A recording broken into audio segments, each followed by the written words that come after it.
Om Sadashivasamarambham Shankaracharya Madhyamam Asmadacharya Paryantam Vande Guru Paramparam Vasudeva Sutam Devam Kamsachanuramartanam Devaki Paramanandam Krishnam Vande Jagadgurum.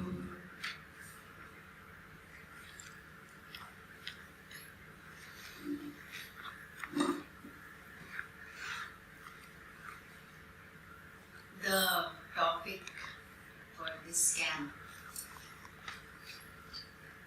has been suggested by Pujya Swamiji.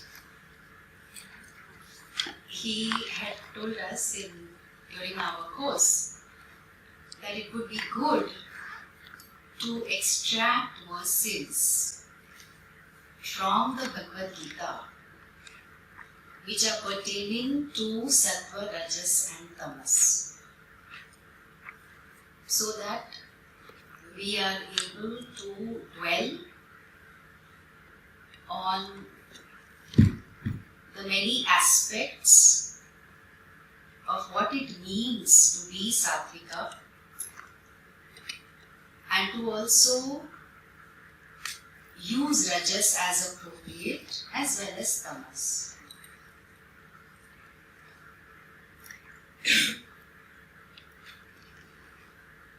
So we will see. And before the verses, little background, and therefore some verses from Tattva Bodha are also there in the booklet, just to give some context. So linking to Swamiji's verse that he is unfolding in the morning, Brahma Satyam Jagan Mithya. If we do not understand Mithya and how one can be under the spell of Mithya, so to speak, then we will get hijacked by it. We will mistake Mithya to be Satyam, and then we will be struggling that, oh, but Mithyatvam is not clear for me. And so this topic is a little bit of a challenge. Why?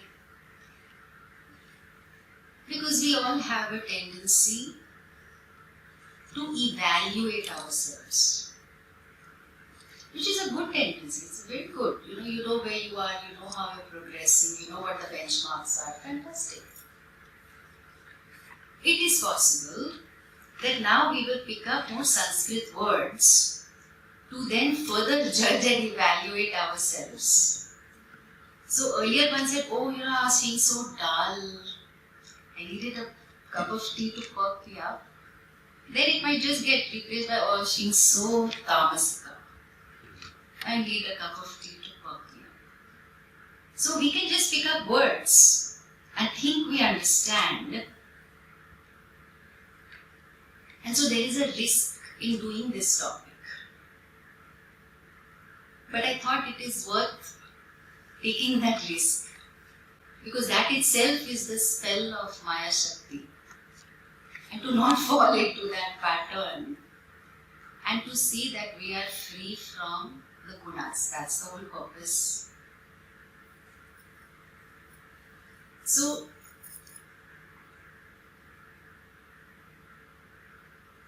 Jagat, the world, is not separate from Bhagavan. This is the Vedic vision. And we have different customs, we have rituals that reflect this understanding. So only in some countries abroad, one will think that this person is crazy, you're looking up at the sun and you are doing like this. What's wrong with you? right? So these are pagans. But, as a Hindu, you could go anywhere in India and we are at home with anyone worshipping any form. So whether it is Haritra Bhimba, like a lump of turmeric, or Ashwatha tree, or Arunachala mountain, or Kailasa, or Ganga, or Narmada, or a lot of the murtis in whom we invoke Bhagavan, or the Guru, or the Kanya. We are able to do this. We are able to worship. And this is not an ordinary thing. That I am able to do Namaste to all these different forms because it is sacred, because it is not separate from Bhagavan. And these are inert as well as conscious. So it's not like we are only partial, only to conscious, only beings, okay? But even seemingly inert things. So these forms of worship, they help us assimilate that this Jagat is not separate from Bhagavan, the one who pervades the Jagat. And for those who are familiar, Nimitta Upadana Karanam. So the intelligent as well as the material cause. Now the moment we talk about material cause, what is all this stuff made up of? Material. Then gunas just walk in. Because, so this verse is from Tattva Bodha. Brahmashraya Sattva Rajas Tamo Gunatmika Maya Asti. So, Brahma Satyam, that pervades the Jagat. There is Maya Shakti. So Maya, what is Maya made up of? Sattva, Rajas, Tamas, we know that. Can Maya exist without Brahman? Not at all. Brahmashraya takes refuge in Brahman. Can anyone tell me to whom was the last Bharat Ratna bestowed?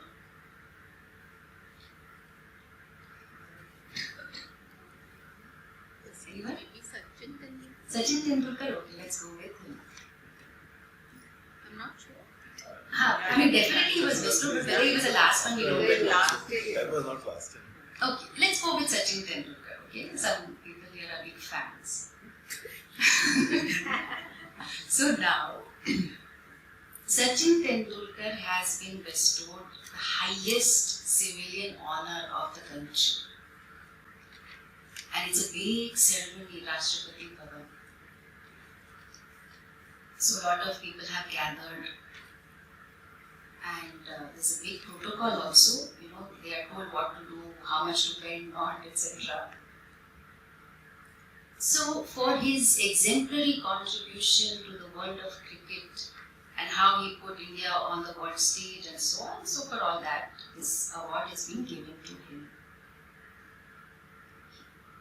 First of all, I don't know why he is invited. Yes, Bharat Ratna is for him.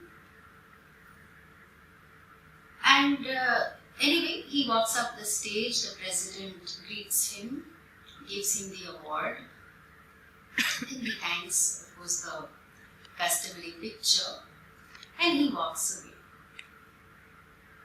Now, his capacity to bat and perhaps bowl, perhaps do wicket keeping, it's the capacity, right, that should be getting an award. Why is the person getting the award? This does not sound right to me. But you will see something is wrong with you. Why? Because where the Shakti Shakti of the being is, there alone is the being. So can you really separate Sachin Tendulkar's prowess from the person? Not at all. That's why he comes along with the package, right? So all his strategizing in the game and of course his gaming abilities, all of that has been awarded. So whenever we speak about Maya Shakti, you cannot consider Shakti without the being it belongs to. So I will urge everyone to add the word Shakti whenever you say the word Maya. Otherwise, there will be, this is all Maya. There is a tendency to be dismissive. And of course you have a right to be dismissive. Is it based on correct understanding? So Shakti can never be separate from the being. And therefore wherever there is Shakti, the presence of the being is very much there. So this Maya cannot exist on its own, but it is Maya Shakti and it is of the nature of three gunas. So for this thinking mind that is always wanting to find out, but why this happened, but how this came together, but why did this creation happen, why are we here, etc., etc. This Shastra presents a model. And the model is the Pancha Mahabhuta model. It's a little refreshing of what people might have seen in Tattva Bodha. So we know this. Again, some people who would be familiar with Taittiriya. So Satyam Jnanam Anantam Brahma Yo Vedanihitam Guhayam Paramebhyopan. So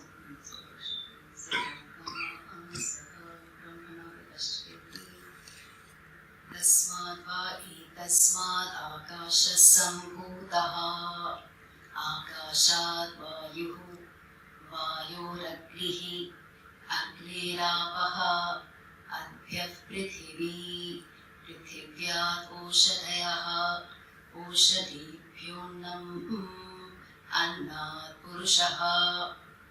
So this is the sequence. From Brahman came Akasha space. From Akasha space came Vayu air. From Vayu air came Agni fire. From Agni fire came Apaha water. From Apaha water came Prithvi, earth. Some translation, okay. And then from Prithvi came Oshadayaha, so beautiful word for plants. Aushadam also medicine, plants as medicine. For the disease called hunger, Shankara says in one place. And then from Oshadaya came Purusha. Oshadaya came Annam and Anna Purusha. So Anna is food. So this is our 5 element we say, although these are not similar to atomic elements. So Pancha Mahabhuta model. Okay. And then each of the bhutas, so we know that bhuta is ghost in Hindi, but in Sanskrit bhuta refers to all beings, animals, plants, humans also, devatas also, all bhuta, okay, all beings. Then each of these bhuta have certain qualities, and all of them are made up of Sattva, Rajas, Tamas. So Vayu has, Akasha, space, gets associated with sound. Then Vayu, you can't see it, but you can feel it, right? Sparsha. Shabda also, you can hear. Agni, not only you can touch, although we don't want to touch fire, you know. And Shabda also, you can hear fire crackling. It has Rupa, the subtlest form. So even Vayu has a form, but not so tangible and visible. Whereas Agni has a very subtle form which keeps changing, dancing. Then Apaha has Shabda, Sparsha, Rupa, Rasa. You can taste it. And what a joy to enjoy water. What a gift. Then Prithvi, it has all these qualities, Shabda, Sparsha, Rupa, Rasa, Gandha also you can smell. So especially the first rains, there's a lovely fragrance. So now we are in a touchy-feely, tangible world, which is all Sattva, Rajas, Tamas, all these Pancha Mahabhutas. And what I'm describing is a process called Panchikaranam.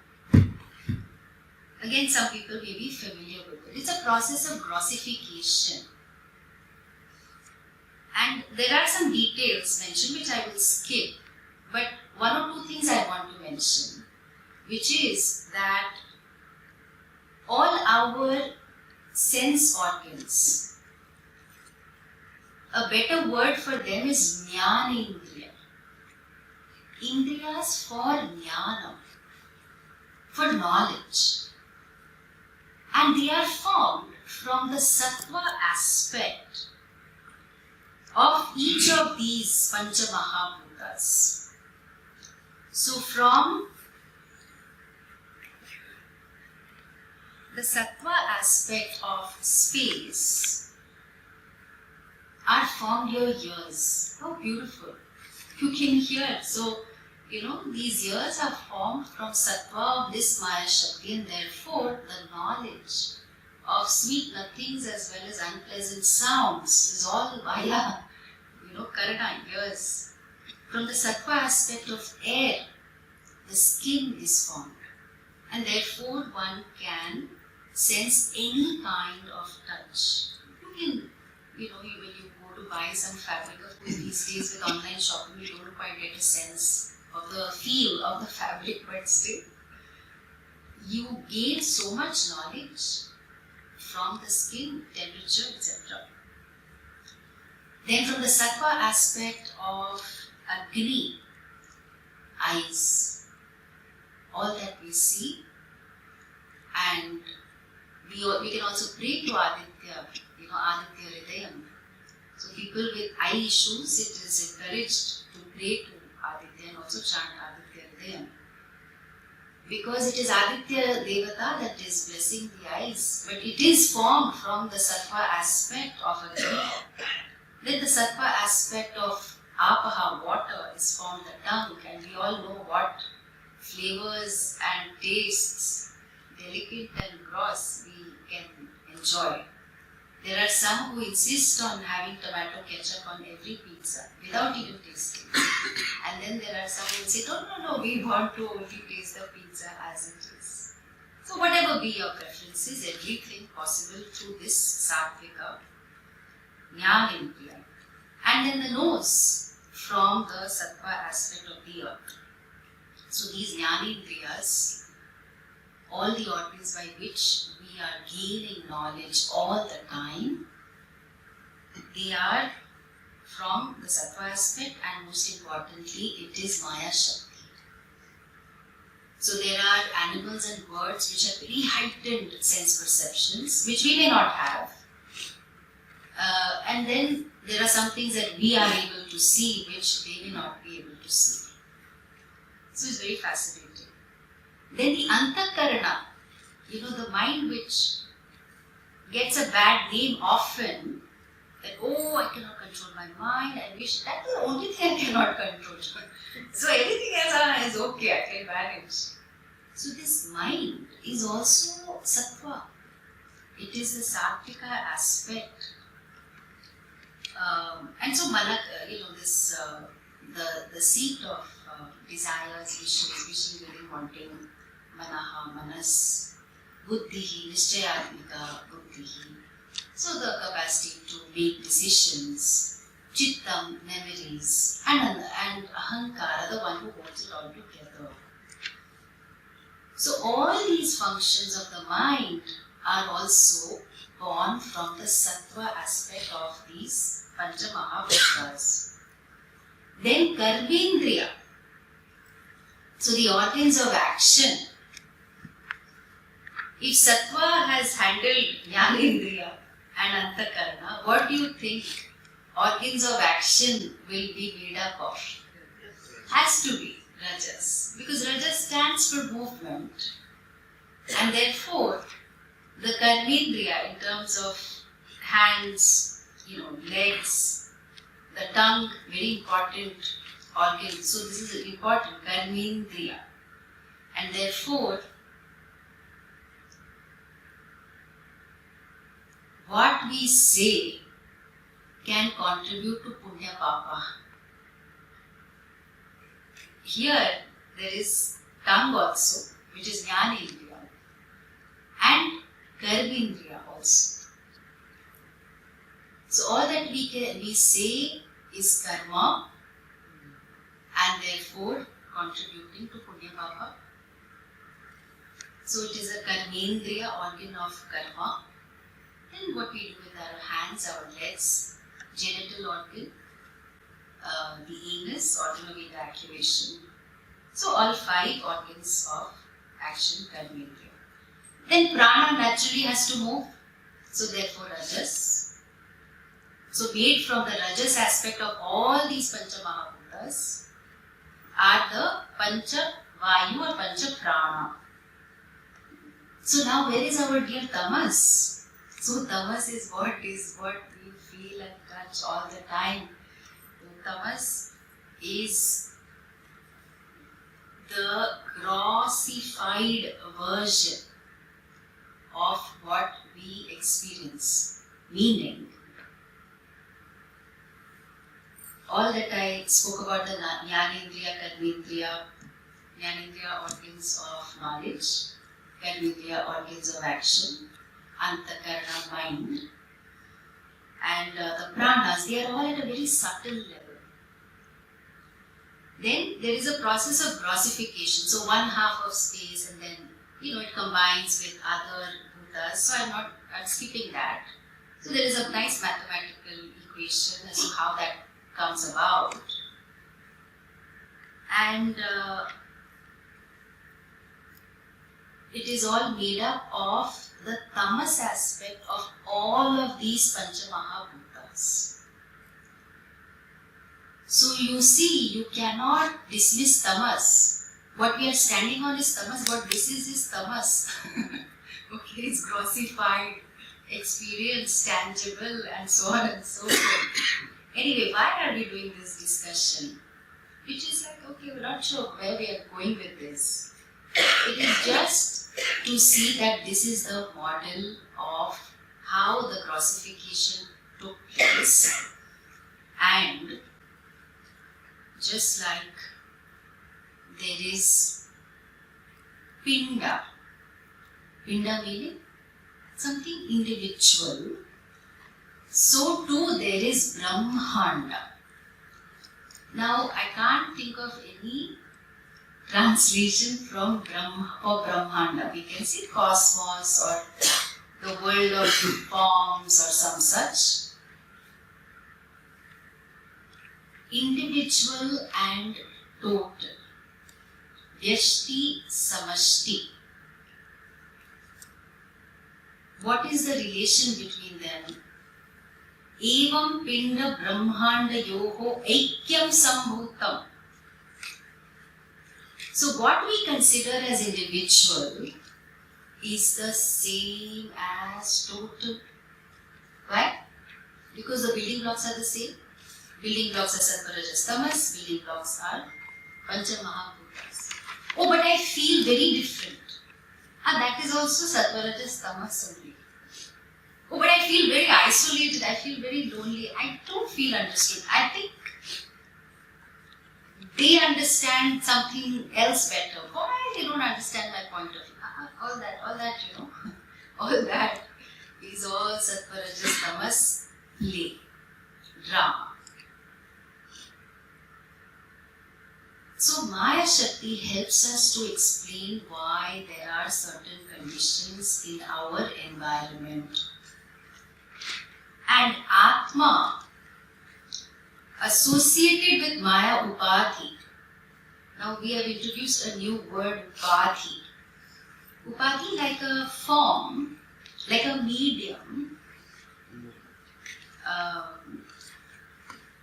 Some word translation is used, adjunct and all that, but understand Upadhi as Upadhi only. So the moment Atma is associated with Maya Shakti, it is Ishvara. Then where is our dear Mr. Jeeves? Sthula Sharira Abhivani Jiva Namakam Brahma Pratibimbam Bhavati Sa Eva Jivaha Prakritya Swasmal Ishvaram Bhinnatvena Janati.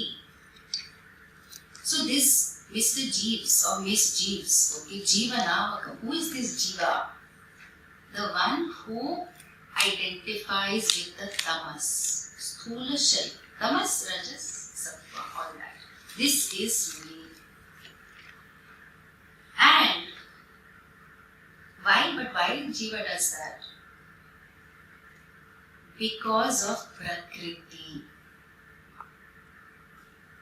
Prakriti, because of avidya, because of ignorance, not knowing that Aham Brahma, whatever is associated with me must be me. So all of you all have heard about that person on the stage who gets knocked off and then wakes up in hospital and looks around and says, okay, I'm dressed as a beggar, I must be a beggar. I look like a human being, others treat me like that, maybe I wear the being human t-shirt also, and therefore, maybe, human being. Which is different, so many different beings, 7 billion on the planet, we are all different from each other. So difference is encouraged, we dwell on it, and difference by itself is okay, but difference tends to isolate. We crave for connection. We also want independence, at our own terms, of course. But difference, isolation, separation, loneliness. It's shocking, right? There are 7+ billion on the planet, and the second highest disease, if at all one can call it that, loneliness. People are not reaching out to each other for whatever reason. Or I will reach out to only my kind of people, or only my kind of people get it. I don't think anybody can understand if I share what's happening with me. Or I'm too strong, why would I share? Etc. etc.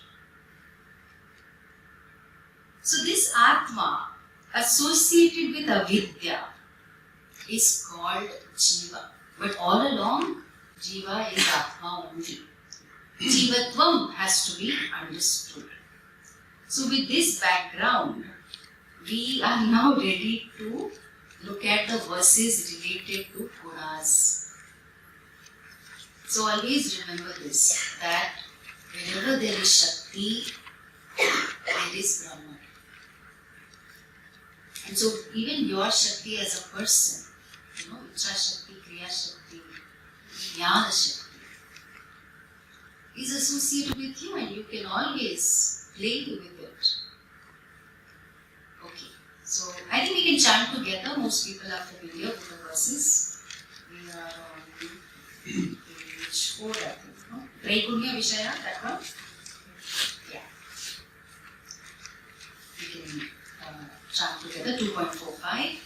Traigunya Vishaya Vedaha Sarigunya Bhavarjuna Nirvandho Nitya Sattvastaha Niryogakshema Atmavan.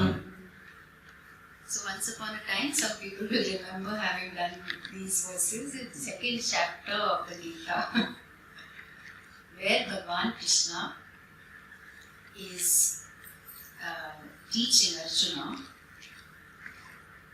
talking about the Veda. He has not explained in great detail about Sattva, Rajas, Tamas. But he just says that, the Veda, the subject matter of the Veda, is related to these three gunas. So there is some understanding within the culture as well, because it's all linked to Ayurveda, and Ayurveda was the way in which everybody maintained health. So much of the Veda has to do with Dharma, Artha, Kama, and one tiny section is to do with Moksha.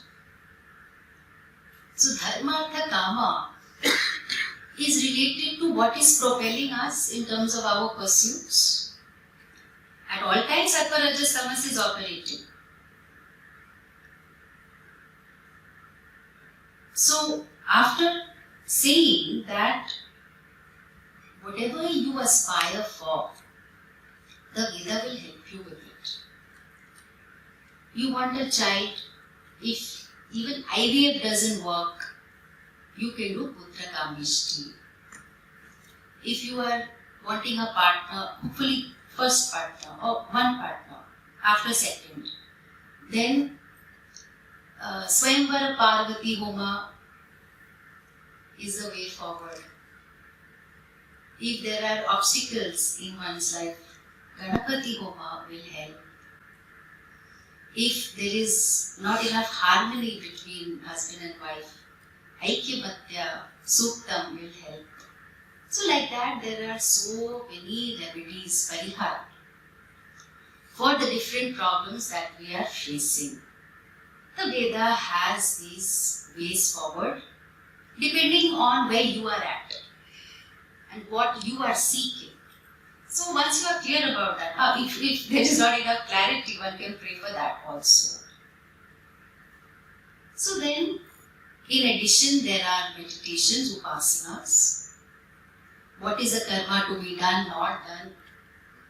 All that is also there, given. And still, Bhagavan Krishna says, Nistraigunya Bhava. Be free from the hold of these three gunas. So this is so weird. First of all, you are the one who created the gunas. Arjuna can turn around and say, I am all this made up of these 3-4 gunas. On top of it, you are telling me now you be free of this. Like, come on. Do you have another way to torture me or what? How to be free? I don't even know that I am subject to the gunas. Subject to gunas means patterns of thinking, patterns of ways, patterns of behaving that we think we are absolutely right and justified. The delicious taste of self-righteousness. We all taste it every day. We feel very... I'm very principled, I know exactly what I'm talking about. That thing. Be free. Be free of it. How? We will explain. And what else? And this Dvandva, this opposite, Shita, Ushna, Sukha, Dukkha, the opposites, the polarities, we are always swinging from one end of the pendulum to the other. Whole life goes in managing it. Today I don't feel good. What should I do to feel good? Okay, so I do something different. Then something else. Oh, then today pain. Oh no, today a little free of pain. All the time, managing. Though lifetimes can go like this, but one cannot be free from the dualities. You're just swinging from one end to the other. And maybe we can reconcile with it. No, it's okay, that what life comes with is all sukha dukkha only. It's okay, kabhi khushi, kabhi gum. Let me not complain. But we can't reconcile with that either. This doesn't feel right. I have to do something different. So assuming there is vyavasaya pika buddhi, that there is some inquiry into the fact that I am fed up of managing life. I can manage life well, but Is that all? See, to come to Vedanta, you need to be super ambitious. It's not for the faint-hearted. Because in Dharma, Artha, Kama, you've been there, done that, and like, that's it. Can I get something more? Only for such a person. Only such a person will have staying power. Otherwise, you can pick up some, low-hanging fruit and then say, oh wow, Vedanta is helping me manage my life. But that's also fringe benefit. Then he says, Nitya Sattvasthaha. Be established in Sattva. What does that mean? We will see more of it. And Yoga Kshema, acquiring, maintaining, protecting. Be free from that also. In other words, be an Atmavan, a master of oneself. So we all know this. You buy a property, any property, in Bombay or wherever else, then, all one's eyes, and you're just building up, you have Vastu Puja. So Vastu Puja means now my house is a temple. First Devatas have to come in, then human beings we shall enter, because now my house is a temple. Okay, all that done, people invited, people enjoyed, people admired the decor, everything is fine. Then there is leakage from the top floor. So, we are familiar with this. There's some crack, there's some construction work going on nearby, and then so leakage, cracks, etc. Now, there is shame involved. We thought like, okay fine, this one purchase, that's it. Oh, now I can just rest easy. No, you can't rest easy. Because with every acquisition, you have to have a plan about how to sustain it. So, even with youngsters these days, so much thinking goes into planning the wedding event, right? But not enough planning in the marriage, which is a lifetime commitment, one would like to believe, right? So much thinking in terms of who will wear what, are we color coordinated, should we have a destination wedding, and then to get to those decisions, so many discussions, arguments with wedding planners and whatnot. And then, have they discussed about how many children we would like to have? What's your view on children? What's the view on how children should be raised? No, my parents brought me up in a very strict way, and then, the other person says, no, you can't be too strict with the child. Have to be a bit relaxed. No, I don't agree with you. You're wrong. Right? I am used to a particular way. How does that make you wrong? But these discussions never had. But color coordinated clothes discussion happened for hours. What do we want from life? That discussion never happened. I thought I knew what you wanted. We were all going together. We all enjoyed the same things. So this is Yoga Kshema. Okay. The aim is to get to that marriage, right? But then to sustain it takes a lot. How can you fight with the same person and stay with the same person? Difficult. Because either you want to fight, or you want to run away. And with other people you can escape. What do you do with such a person? And that if we are different doesn't mean I am superior or you are inferior. But all these values, right? All dharma. Sustaining it. Yoga Kshema. Again, lifetimes can go in this. I am working on my marriage. And I am working and 40, 50 years have passed and I am still working on it. right? And then people will say, no, marriage is a work in progress. You must never give up. Then people go, yes, that's right. So all the time, effort, energy, leisure, whatever one had, is only spent on this. There is no energy, no time, no leisure for any other pursuit. And what is Bhagavan Krishna saying? You know what? Marriage, yeah, of course, very important. And all other pursuits. But along with that, may you be free from that anxiety. Because every pursuit brings some anxiety with it. So how to be free now? What are some mental techniques we can use? And here is where he, of course, reveals that the only way is to know who you are.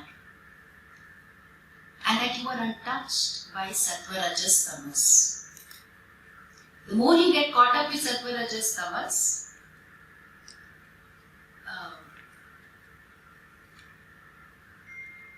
so much time will be wasted, energy will be wasted.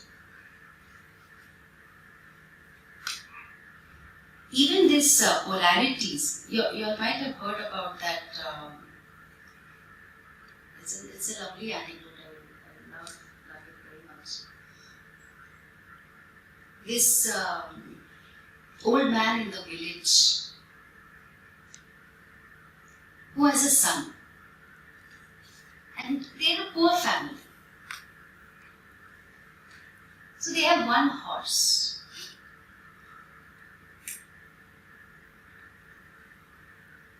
And one fine day, the horse runs away. So the other members of the village, they come around and they commiserate with the misery. They say, oh, so sad. The one horse you all had, gone. And the old man says, good luck, bad luck, who knows? Then, after a week, that horse comes back with 2 more horses. So the other villagers, they say, wow, such good luck. Now you'll have 3 horses, you can do so much. And then, as the son of this old man is trying to tame these 2 wild horses, he falls down, has an accident, breaks his leg. Then again, village, you hang out at night. So we say, oh, such bad luck. Your son, fracture, now it's going to take him a good 3 to 6 months to recover. Such bad luck. And the old man says, good luck, bad luck, who knows? Then after some time, the king sends out some of his soldiers and says, we need a few young men for the army. So they go house to house, asking. Now obviously when they come to this man's house, this young man is not capable of joining the army. And the other villagers are quite sad about it. Like, our sons had to go. We don't know if they are going to return alive. But such good luck, your son had a fracture and now couldn't go. Such good luck you have. And the old man says, good luck, bad luck, who knows? So this, what the old man said, has a lot to reveal to us. And if we really look into each of our lives, all that you thought was great papa, like a tremendous dukkha. Like you never thought you would be able to see through that dukkha. Maybe in satsang we can have some time to share. That actually turned out to be a blessing for you. And what you thought was a great blessing for you once upon a time then led to a lot of suffering. So our tendency to categorize events into polarities and then conclude, oh, I don't think I can handle it, oh, I can handle this, etc., etc., then we might want to remember this old man who points out, who knows whether it's good luck or bad luck, and that I do not allow myself to be defined by an event. I repeat, I do not allow myself to be defined by an event. Because events come and go, right? So something that comes and goes in my life, and I am in and through all events, how can I single out some 5 events of my life to define me? To describe, okay, but define as an intrinsic. Something so intrinsic to you that it cannot change. It is not logical. So how to do this? Well, understand that the Jagat is not separate from Bhagavan. So some other verses from the 7th chapter, 7.6. Etad yonini bhutani sarvani tyubadharaya aham kritsnasya jagatah prabhavah pralayastatha ye jaiva sattvika bhavaha rajasas tamasascha ye matta eveti tam vidhi natvaham teshu buddhimai.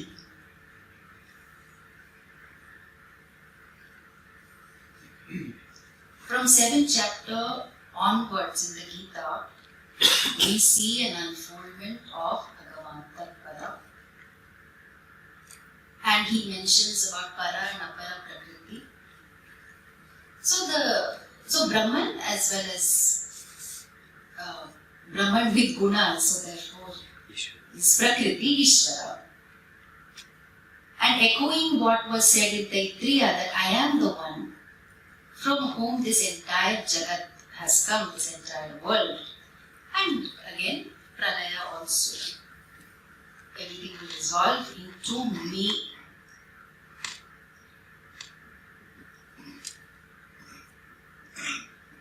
So what are all these beings and things made up of? Bhavaha, Sattvika, Rajasa, Tamasa. Where have they come from? Matta eva. So here Bhagavan, even in 10th chapter Vibhuti Yoga, there also, I almost imagine him thumping his chest and saying, Matta eva, it's from me. You know this Abhaya, Sattva, Samshuddhi, all these mental dispositions, all what you struggle with in terms of your mind and emotions, Matta eva, that eva, alone, from me alone.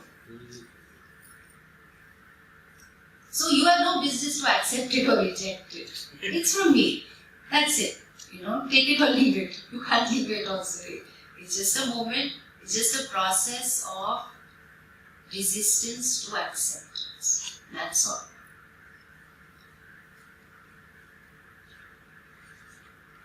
So these gunas, they are in me, but I am not in them.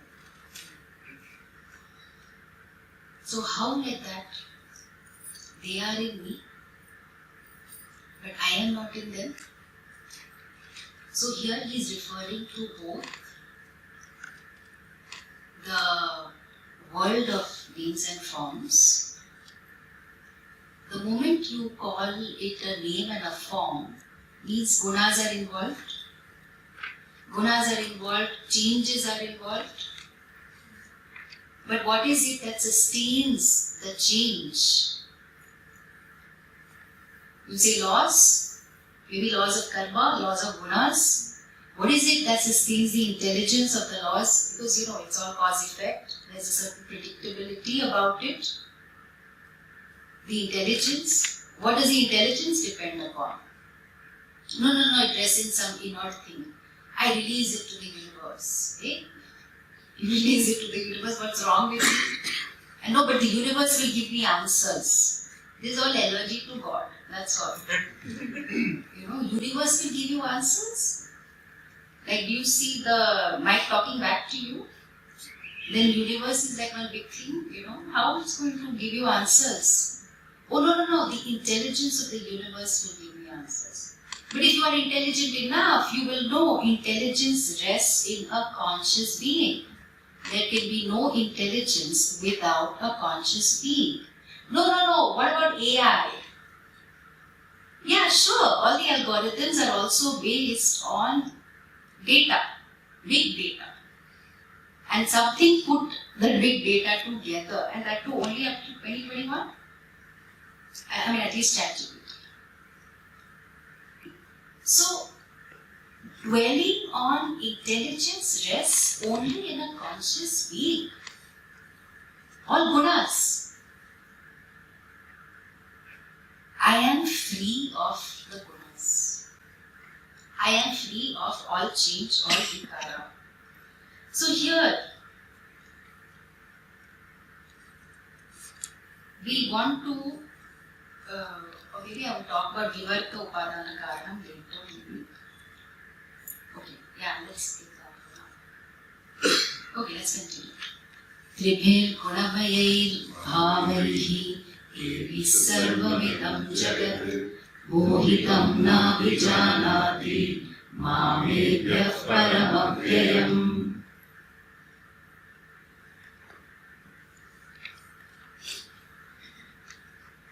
This entire world, Sarvam Idam Jagat, even in 2.17, Yena Sarvam Idam Jagat, you know, the consistency in the Shastra is so brilliant. By which this entire Jagat is pervaded. What is that? This gunas, okay. But mohitam, everyone is deluded by these gunas. It's having fun. What are you talking about mohitam? But because of our many pursuits, what happens is na abhijanati mam. They do not know me. And who am I really? Param avyayam. Because everybody is so caught up with this Sattva, Rajas, Tamas, although they may not be calling it those terms, they do not know me as that which is changeless and which is free from body and mind. So we often say Moha Maya. There was an Asura who was doing a lot of tapasya to Shiva. And Shiva is also known as Ashutosha. So one who is very easily pleased. And he blesses, he gives boons, all of that. So Shiva appeared very pleased with this Asura's tapasya. And he said, what do you want? He said, I have a very unique boon. Whoever I touch, that person should become bhasma. You know, like you're like walking, talking incinerator. So, just so who eventually got me called Bhasmasura. So Shiva said, okay, fine. You have earned, so much tapas you have done, you have earned this blessing. Okay. Then Asura is also clever. He said, actually, I want to test this out. How do I know that you've really given me this boon? How about you touch your head? He tells Shiva. So Shiva understands what he's up to. And he moves away from him. Then Asura starts chasing Shiva. So this is the story goes. And Shiva runs to Vishnu. Vishnu Bhaktas will be very happy. So then what happens? So Vishnu says, okay, this Asura, I have to think of some new strategy. I will turn into Mohini. And I will seduce this Asura. So Shiva says, okay, whatever you say is fine. So Mohini appears, very enchanting Apsara.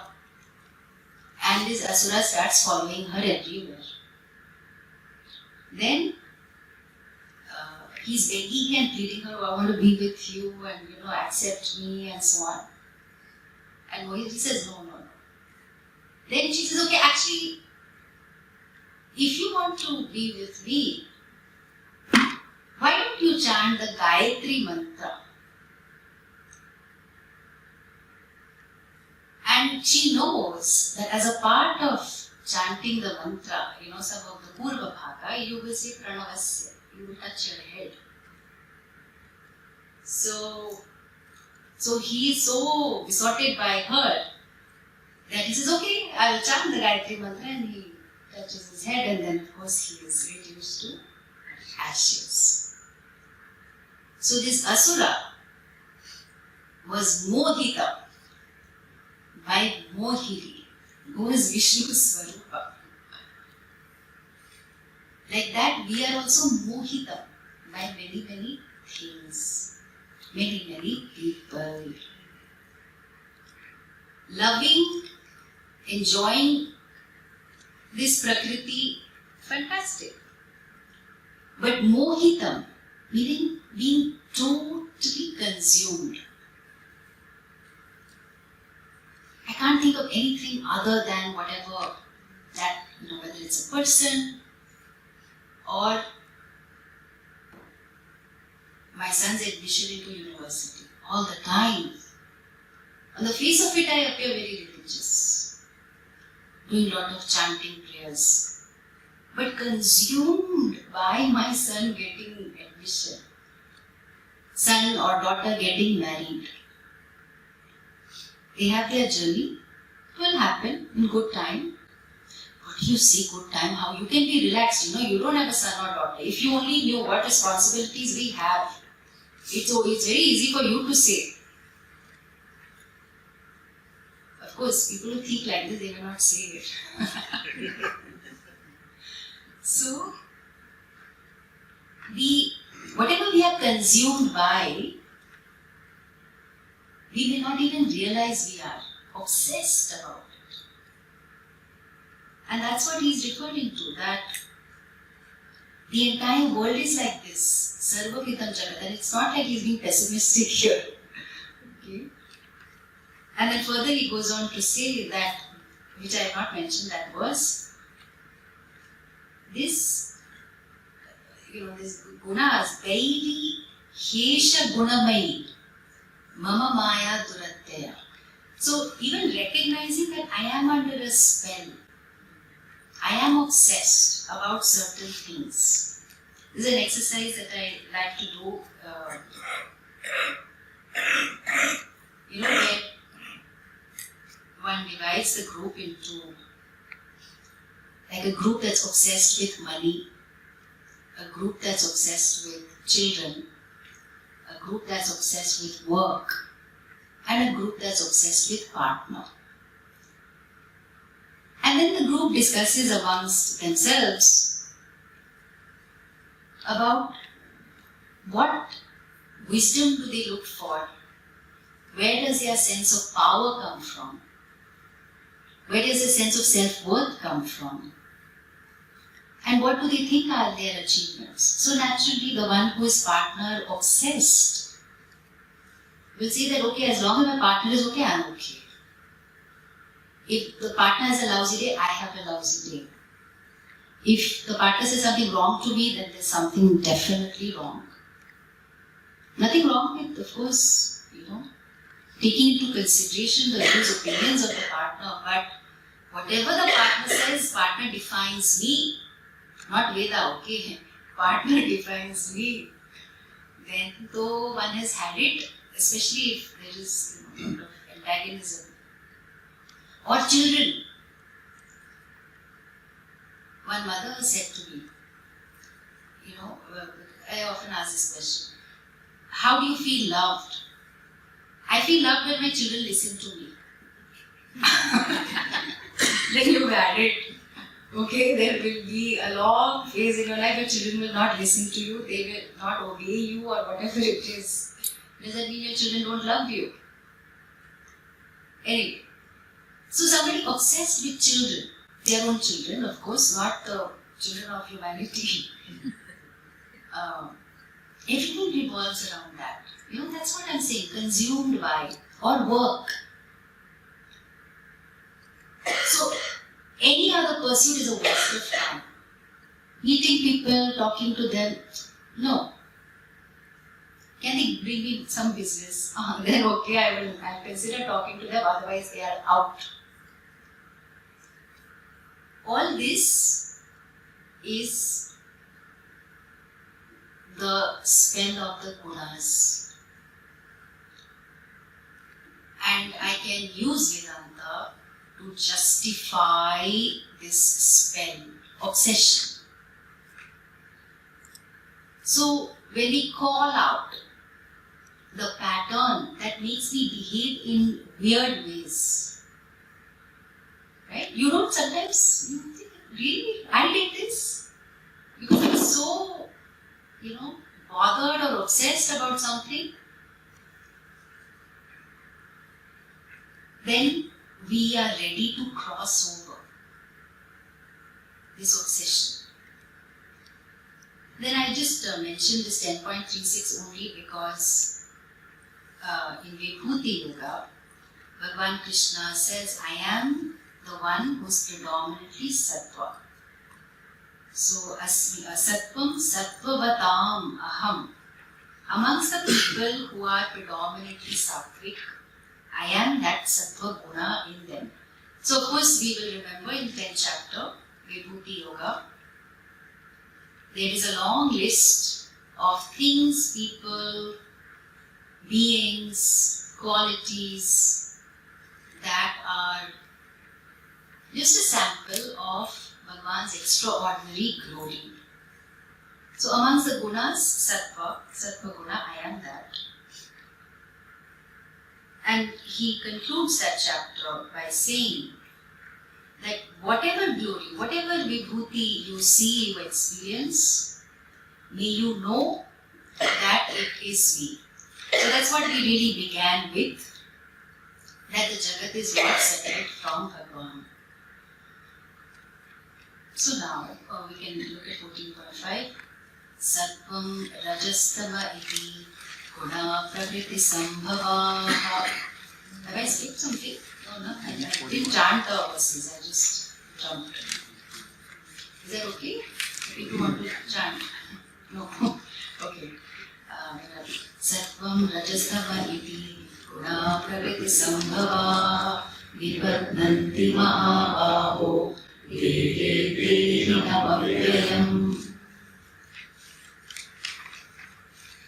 in the second chapter itself, Bhagavan Krishna talks about Dehi. Dehi is the one who has a Deha, body, which is a very revealing word. Like I have a phone. So, just like I have a phone, I have a body. That means the phone is different from me, although it may be an iPhone. Body is different from me. I have a subject-object relationship with it. And what about it? That these gunas that are there, they exist in Prakriti, but nibbadhananti. They as though bind the dehinam to the body. The one who has the body, they bind that being to the deha, to the body. How do the gunas bind? Tatra sattvam nirmalatvat prakashakamanāmayam sukha-sangena padnāti jnana-sangena chānaga.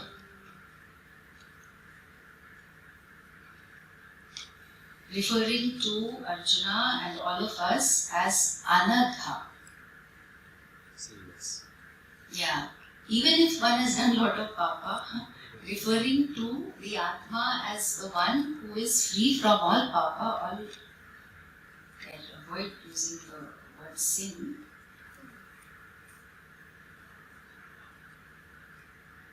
So he has just said, be established in Sattva, I am that Sattva. Now suddenly he's saying Sattva binds you. What? Come on, is there a limit to you being contradictory, Bhagavan Krishna? You just go on and on like this. So now what he's saying, what is this Sattva by the way? So yes, we call it a guna.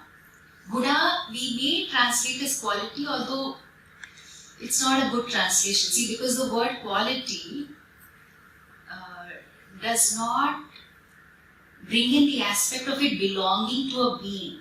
It doesn't bring in the aspect of Shakti. So when we say guna, let's try guna, Maya, Shakti and so on. So what does Sattva do actually? Sattva stands for, as most of us are familiar, so Nirmalaha, all that is pure, that illuminates, brings to light. So therefore you can see the connection with Jnanendriya, because all the entire world enters us through our sense organs, right? So it's illuminating any kind of knowledge. Even if you are thinking of how to commit suicide, it's still some cause and effect relationship. Like some of the students in Kota are very sad. Like what's happening to our young people?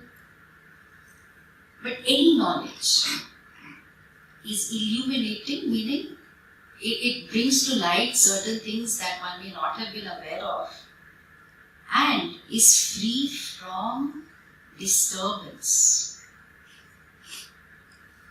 And that happens, right? So, let's say you are disturbed about something, some argument, and then you have a chance to clarify with the person, and the person says, oh, I was thinking like this and I said like that, and then you also have a chance to clarify. And then all the khayali pulao that one would have cooked very nicely, you can keep it aside, right? So you say, oh no, I just thought, because I was trying to make sense of why you behave like this and so on. Or there is ignorance about something. Like if you don't know what kind of plants need to grow in this kind of soil, and then you do some research about it, and then you find out, and then, you go around doing something about it. Or you are trying to bake banana cake, and then you just hit upon the right recipe. So Vidyananda is delightful.